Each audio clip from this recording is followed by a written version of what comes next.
Why is this making me emotional? I am so sick of chocolate. I get sent the cutest text messages in the entire world and now I'm just like a little girl. You didn't hear it from me though. You can actually lose fat and build muscle eating maintenance calories. I've seen it, I've done it, my clients do it. Hello best friends, happy Tuesday. Who thought you would see me again this soon? I did a question box in my Instagram yesterday and I was inundated with so many questions that I feel like I want to answer in depth and I feel like are going to be very, very relevant to you guys. Now I've got about half an hour because I have had so many calls booked in to work one-on-one with me this year. And like towards the end of the year, it's crazy. I'm like, guys, okay, let's get it done. So I have so many calls today, but I figured while I've got this little gap, I can drink my coffee and I can chat to you guys. Okay, this type of question I saw a lot and this lovely lady said, how can I let myself enjoy holiday food if I restrict myself for most of the year? I'm going to challenge you to say that we need to work on not restricting ourselves for the majority of the year. And so many people do not believe me when I say that you can get there. And there was actually another question a bit further down that said, oh yes, do you get fatigued with maintaining control? I'm good for a few days and then I give in, right? And those things to me go hand in hand because people really fail to wrap their head around the fact that I do not restrict ever. If I want to allow myself to have a burger right now, I will just go get one. If I want to allow myself to eat like a freaking chocolate fondue with like raspberries and marshmallows and banana bread and whatever, I will allow myself to do that. And people get so afraid of loosening their grip because people like being in control. It's the thing. People don't want to loosen their grip because they think, oh, I'm going to fall off track. But what you don't understand is that when you let go of control, you don't even want it. Because your body actually does know what you need. And I know that if you're in a stage where you are having a lot of food rules, you're putting a lot of restriction on yourself, it can be hard to comprehend. But this is why I'm doing the chocolate challenge on Instagram. And if you haven't gone and watched all my videos, we're at day 23 today. I've been eating a full-size chocolate bar every single day for the last 23 days to prove to you that you can still have the foods that you love in moderation and eat healthy and still maintain your physique. And the thing is, I am so sick of chocolate. Like I am telling you, it got to like day 9 and I was like, I don't even want this. Do you know why though? Because I bought an abundance of chocolate bars that I just had in the fridge. And I was like, okay, they're all there. I can have this whenever I want. Like, I don't even want it. And obviously I was choosing to eat it for the sake of the challenge to prove to you that you can. But I want you to go from the mentality of like, okay, well, when there's no rules, okay, there becomes freedom. And when there's freedom, I have choice. And I actually that is me being in control because I can choose. Do I want to have the chocolate? Okay. Do I want to have the healthy meal?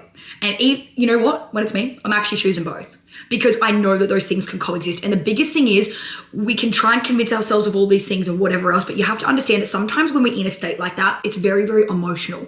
And if we zoom out all the way, we can remove the emotion out of it and go, okay, logically, what's going to be the best choice for me right now? And you're not going to get there straight away, okay? But I think for every single person, you're all going to be different where you're at in your journey. The main thing that I can say is, can you just... Can you just give yourself like one less... Why is that not... I'm on Do Not Disturb. How did that happen? Sorry, I get sent the cutest text messages in the entire world and now I'm just like a little girl. I want you to think about it like this, the emotional turmoil, okay? From saying for like 11 months of the year, you're saying, I have to be so good and there's all these rules and that's like so emotionally draining. And then like the month of December, you're just letting yourself do what you want. That's like overwhelming, right? And so the goal is just to one foot in front of the other. What can I work towards now that's going to allow me to have a little bit of freedom? So for some clients, I do introduce, okay, the chocolate bar a day thing. For some clients where that's a little bit scary, okay, what food have you cut out before? Let's try pasta, let's try bread. Let's try incorporating that in, okay? Every single person in their journey is different. And it doesn't mean that it's going to be this linear situation. When you're healing your relationship with food, which is what we're talking about right now and what this question box was all about, you really shouldn't have a weight loss or a physique goal. The goal should really be focused on your training in the gym, okay, your performance, okay? Like again, oh my God, cool, my goal by the end of this training block, I can lift 60 kilos in my hip thrust, I wanna do 100, okay? Doesn't matter what the goal is, okay? But we wanna be focusing on those sorts of things because when you heal your relationship with food, your body is going to change and you're going to gain weight most of the time. The thing is, it doesn't last forever because I gained weight when I did it. And I did this on my own, by the way. I didn't have help. And I wish that there was a video like this out there for me. My body changed. I felt uncomfortable. I had to buy bigger clothes. But then it went back down. Because once I gave myself the freedom, I was able then to come back to a place of like, I'm going to call it equilibrium. And I could really choose the foods that I wanted based off desire. Because now, what's crazy, I can track calories now. I can weigh myself and not weigh myself. I can go up a pant size. I can go down a pant size. I don't care. None of it bothers me. But to get to that point in time, I had to remove all of my physique and weight loss goals. I had to focus on introducing foods that I was really scared of. I had to stop tracking calories and I had to focus on I would say like, let's go performance goals. How can I improve in the gym? How can I have better sleep? How can I have more water? Things like that. And just a quick shameless plug, there was so many questions asking if I had an at-home program. Yes, I have at home and in the gym program, but I would not buy it until Friday because I'm running a You didn't hear it from me though. There was also a lot of questions in regards to like steps. So this one says like, how many steps should I average a day? 10,000 question mark. Is that enough? Truth be told, it's going to be different for every single person because like for me, I'm self-employed. I work from home. I'm not married. I don't have kids. I essentially have all the time in the goddamn world to go and get my steps in. If you're a mom, okay, let's say you're a single mom, okay, and then you got a job, you're doing this and doing that.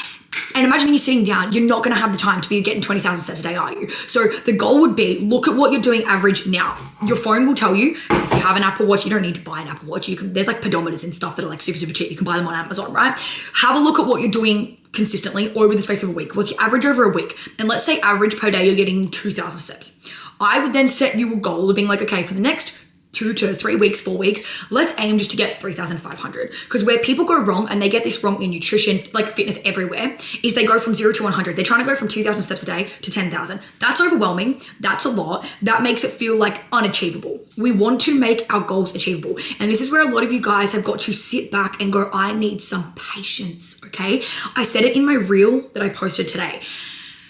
When we look at fat loss, when we look at health, when we look at nutrition, all these sorts of things, we want to look at it from a sustainable approach. Now, the thing about sustainability that a lot of people don't like is it takes a fucking time and you need patience. But the goal is, okay, let's say your goal is to lose 10 kilos. And let's say it takes you a year to lose 10 kilos. But for the rest of your life, you never gain those 10 kilos back. You learn so many habits, all right? You're fit, you're healthy, you feel confident. Wouldn't you rather it take a longer period of time? And my mum's a perfect example of this. I have been going to the gym since I was 16. I begged my mum, like basically my whole entire life, okay, to go to the gym. It wasn't until I took her to Dubai with me. I went to Dubai when I built my app at the end of 2023. And I needed people to test it. I was like, we need to see if this app even works, okay? She tested it. That was the year that she started going into menopause. And within that year, she dropped, I want to say it was like 12 kilos, 11 kilos. I'll have to double check. And she's not put it back on at all. She has minimized, okay, her menopause symptoms like crazy. That every single time she goes and gets her bloods done or a checkup with the doctors, they like double take when she says that she takes no medication. They're like, you're on nothing. And she goes, no. And I'm not dissing medication, but her blood markers and everything are so, so good because I was like, Mum, you need to listen to me. We need to strength train. Obviously, you know, I harp on about strength training, right? We need to strength train. We need to be eating high protein. That's the one that she suffers with. I actually have just gotten her on creatine, by the way. That's the one supplement I would tell you to take, okay? But high protein. She's been having her creatine. She's been sleeping better, taking care of herself. Boom. Her past history with weight loss and things like that. She just excess running, cutting calories, all those sorts of things, which so many women do and they have a history of. And she finally listened to me and it's finally working. Funny that. I'm like, Mum, you get this for free, girl. You should have been listening to me like 10 years ago. Another interesting question, and I have seen this in a few different ways. I feel like I'm eating enough. She said in brackets, 2,000 calories approximately daily, but I keep losing my period. Losing your menstrual cycle comes from stress. I lost my period for 2 years because I was extremely underweight. But the thing is, depending on how long you've been in a healthy weight range, your period's just not going to come back like that straight away. And we know that if you have a regular menstrual cycle, so approximately 28 days, okay, our symptoms aren't too severe, that's a really good sign that your female body is healthy. And the problem that I see with women is they might gain their period back. Oh, cool, okay, I can lose weight again. And they'll yank their calories back down again. You've got to spend time to create safety in your body because that's the biggest thing. Nervous system regulation, okay, eating healthy fats. Healthy fats are so good for hormones, for brain function, everything. Okay, so many women are so afraid of fat and they cut down their fat so low. So are you making sure that you're eating enough fat? Okay, are you having enough carbs? All those sorts of things. Okay, we can talk about macros, we can talk about calories, and obviously I don't know this girl specifically. The thing is, 2,000 calories might not be enough for her at all. And this is where we've taken social media and what I eat in a day and fitfluencers and everything like that so out of context, right? Because everyone's been like 1,800 calories, 1,200 calories, 1,500, and we've like done it as a blanket statement. Everyone is so different and people do not believe me. When I say, and my coach can vouch for this, I was eating 3,200 calories at one point there. I have not been that high in a while, but I don't remember the last time I ate under 2,500. Okay, and people are like, surely not. You're so lean, you're so this. Because I don't spend a lot of my time in a diet. I don't remember the last time I cut my calories, okay, other than now when I'm doing the chocolate challenge because I'm trying to prove to you guys that you can lose weight and still eat chocolate. The minute that this challenge is done, I'm putting myself back up. I don't believe in spending a decent amount of time in a diet. So much can be done at maintenance calories. But again, the problem, and I'm not having a go at this girl, I'm just saying in general because I'm very passionate about the topic. The problem is so many women don't want to be patient with their maintenance calories. You can actually lose fat and build muscle eating maintenance calories. I've seen it, I've done it, my clients do it. I do it on a daily basis. I need you to get that in your head. I do it on a daily basis, okay? But again, it's slower. The physique change is slower. Because yeah, okay, maybe the scale isn't moving, but is your body changing? Are you getting stronger? Are you looking leaner? Right? Is your energy fantastic? Tick, tick, tick, tick, there's progress, okay? And just briefly back to this question, I would go and get your hormones checked from a losing period perspective. I'm so sorry. I literally go off on 25 tangents. Some of you guys love it. Some of you hate it. I apologize, okay?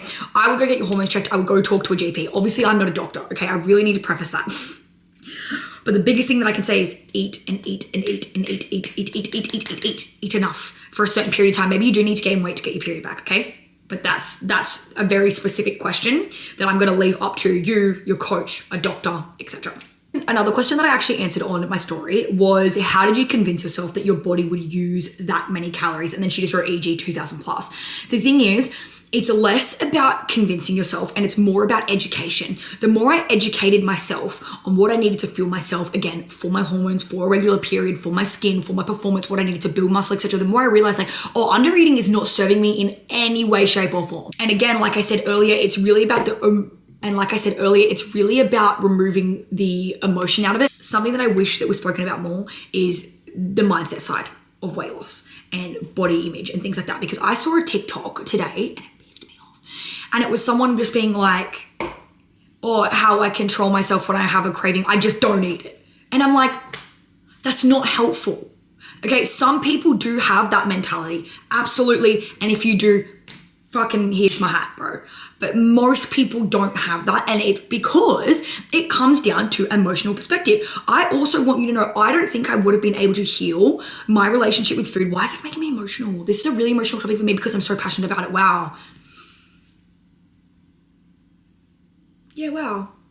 I don't think that I would have been able to heal my relationship with food without doing therapy for a long time. People are like, why did you go to therapy? I'm not going to tell you my whole life story. I also don't believe that I need to tell you my whole life story. I also don't believe in playing victim to my life story. But at the end of the day, I know that I wouldn't have been able to heal my relationship with food and with my body if I also hadn't simultaneously gone to therapy. My therapist and then my fitness coach, I didn't work with them at the same time. I also didn't really talk to them about it. And what's funny, I didn't go to my therapist to talk about body image, talk about binge eating. I actually didn't tell her about any of that. But the more that I focused on my mindset towards myself, the way that I was treating myself, my self-talk, the more I learned strategies and skills and tools to self-regulate and communicate and all those sorts of things, the more that I was able to even just communicate with myself of like, ooh, I can notice that part in me where I'm really overwhelmed right now. And that overwhelm in me is making me want to binge eat. And isn't it so funny? My sister and I were having this conversation yesterday because I was trying to decide what chocolate to buy for the chocolate challenge today or yesterday. And she goes, oh, just get that honeycomb. And I was like, no, I physically can't buy that bag because they used to be like this massive 500 gram bag of these honeycombs, because in the peak of my overeating and indulging, I could eat the whole bag. And even the thought of that, and I actually love honeycomb, but I can't eat it because I would make myself so unwell and so sick. And honestly, every time I think of that, I really just like, I want to hug that version of myself because I'm like, oh, wow. In those states of overwhelm, in those states of not knowing how to emotionally regulate myself, feeling anxiety. There was a big stage in my life there's been two big stages actually in my life where I've been severely depressed. And both of those times I used food to cope. Okay, and funnily, one of those times was actually at the start of this year. But the difference was when I kind of went into that depression, it was in February of this year, I had a week.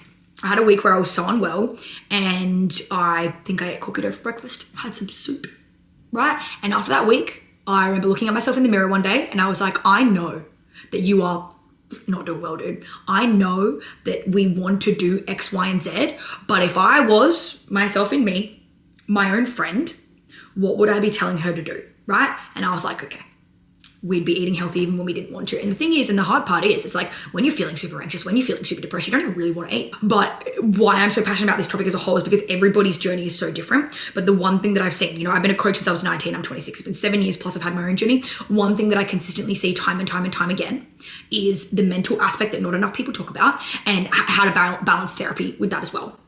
I don't even know how I got onto this topic. I actually don't remember. Oh, it was about that 2,000 calorie question. I've been yapping for like 20 minutes, but I have one more question to answer because someone said to me, I'm binge eating, I'm really skinny fat, I'm not working out enough, words of wisdom, and in brackets, she wrote tough love. And I said, and I'm just going to read this to you. I said, how do you genuinely feel about living the rest of your life doing what you're doing? Like genuinely how you feel about it. It's not supposed to be condescending. I'm not trying to be an asshole. I genuinely want to know how you feel about it. And I said, how you feel in your body right now. Okay. Eating the way that you do. Are you happy with that? And it's a genuine question again. Are you happy with that? And if you are, that's perfect. That's fine. You can keep doing what you're doing and there's not a problem with that. But I said to her, you're asking me this question for a reason. And I think that that's because you want to change, okay? And for you, anyone listening, but obviously this girl, what is the cost, okay, of staying the exact same now, eating the way that you are, feeling the same way about your body, approaching health and fitness the same, versus changing? What is the cost? What is that going to cost you? Is it going to cost you your mental health? Is it going to cost you I don't know. I don't know what it's going to cost you, but have a think about it. Are you going to waste all of your young years being insecure? Are you going to waste all your younger years living in shame, right? What is the cost of the action that you're taking now? And what would be the cost to change that? And then the last part I added to the question was just like, who would you have to become, right? What would you have to let go of? What could you no longer make an excuse? And what would you have to do differently? And is there a part of you that's afraid of that? Is there a part of you that's afraid of that? I know that's a little bit of a self-reflective way to leave you, but I hope that you enjoyed this. If you have any other questions, feel free to leave them in the comment section, and then maybe I can do another separate video that is a little bit longer. I just am packed out today, so I don't have time to sit here and yap all day. But maybe I can do a little bit of a different video where it's longer, more in depth and whatever. And yeah, I love you so much. I just made my coffee cold. I hope you have the most magical day. Thank you for tuning in and thank you for listening. And I will see you in the next one. And also thank you for dealing with my yapping and going off on a tangent.